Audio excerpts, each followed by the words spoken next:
Hey everyone, Pete Warner here with your Daily Fix for Tuesday, February 28th, 2017. And before we get started, I just want to say that our teleprompter is broken. So I'm just working off a little piece of paper here for notes. And if I glance down, I'm not being rude. Well, and if you think I am being rude, too bad.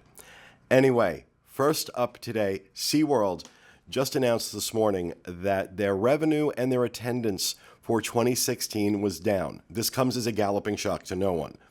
But the fact that their attendance was down more than 2% and their revenue down more than $300 million, and this is across all SeaWorld parks, for 2016 is a pretty stinging rebuke of what they've been trying to do to get more people and more revenue into the parks. So the slide just kind of continues.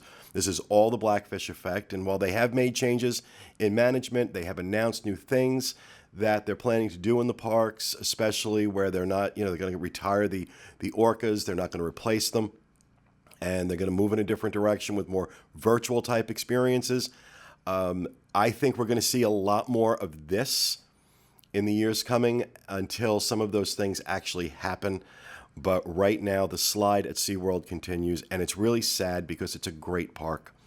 And there are no crowds. So really and truly, if you're even slightly inclined, go check SeaWorld out the next time you're here. Make up your own mind and go have the experience. And my family was just there recently and loved it and had a great time.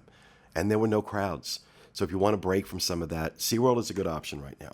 But since I am heading out to California for my yearly pilgrimage, my yearly March pilgrimage to Disneyland, I want to talk about a couple of things coming up on the West Coast, namely the start of they released the menus for this year's Disney California Adventure Food and Wine Festival. Now, go back and listen to what we talked about last year with that Food and Wine Festival. It was amazing. The quality of the food, the selections, it's a very different experience than what we have here. I mean, I love what we do here for Food and Wine Festival. They do an amazing job with it out there. And some of the things they have added to the menu this year, things like artichoke carbonara, not high on my list of things to try, chicken teriyaki sliders, smoked bacon mac and cheese, which sounds amazing. There are going to be a total of 13 different food booths this year. The festival starts on March 10th and runs through April 16th. Unfortunately, I'm going to miss it because I'm there from the 1st to the 7th.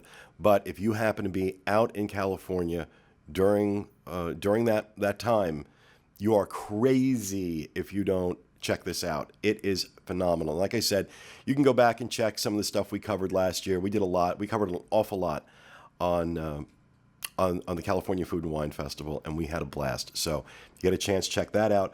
Also out in California, some changes made to the menu of one of my favorite Disney restaurants on either coast, Steakhouse 55. Now, obviously, Steakhouse 55 does great steak dinners, but less known is the breakfast that they do there. Amazing, and probably like the best value for your money in terms of breakfast anywhere in Disneyland. And it's never crowded. It's never crowded. A lot of people just don't know about it.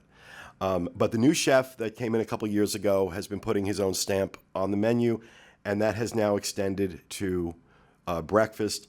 Some of the changes, like they've added chicken and waffles, a new New York steak and eggs dish, and some other dishes with names that I can't pronounce, so I'm not going to try. But this is absolutely one of the best places to go for breakfast at Disneyland. In fact, it's one of the best places to go, period. Do an amazing dinner as well. It's a great steakhouse, but these breakfasts, it's a staple. At least once every trip, I need to go to Steakhouse 55 for breakfast. So I'm enjoying talking about this because I get so excited, and I cannot wait to get on that plane tomorrow. So over on The Diz, our featured article today is from Rachel Ashbrook, who compares the immersive environments between Disney and Universal. From Diagon Alley to Disney's California Adventure, she dives into the details of those immersive environments and does a compare and contrast. So head over to The Diz to check that out. Now, our featured thread on disboards.com today comes from our Disney Cruise Line forum, and it is entitled, this thread, by the way, has been in the top 10 for the last a couple of days. So this is a very popular thread. And you'll know why by the title. Is clothing required on your veranda? Now, I'm going to try not to offend anybody. I started the Diz almost 20 years ago, and I've been to a lot of Diz meets, and I've met a lot of Dizzers and a lot of Disney fans, and we are great people, really and truly. But we need to keep our damn clothes on. So I can answer this question. Is clothing required on your veranda? Oh, dear God, yes, it is. We have an obligation. We have an obligation to small children and other unsuspecting guests not to subject them to that. Please, please keep your clothes on. Now, there's some of you, it's fine. Some of you I've met, though. Wow, okay, yeah, you can absolutely take. Most of us, though, let's be honest. We shouldn't do that to people.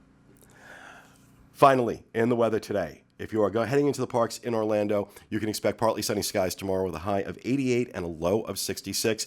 Out in Anaheim, just gorgeous weather. Sunny skies, high of 75, lows dropping into the upper 40s. So that means I have to pack some of my fall clothes, which I rarely get to wear here in Orlando. So you can find links to all these stories and more on our Daily Fix main page at wdwinfo.com/dailyfix. That will do it for me today. Join us again tomorrow for the next installment of the Diz Daily Fix. Have a great day, everyone.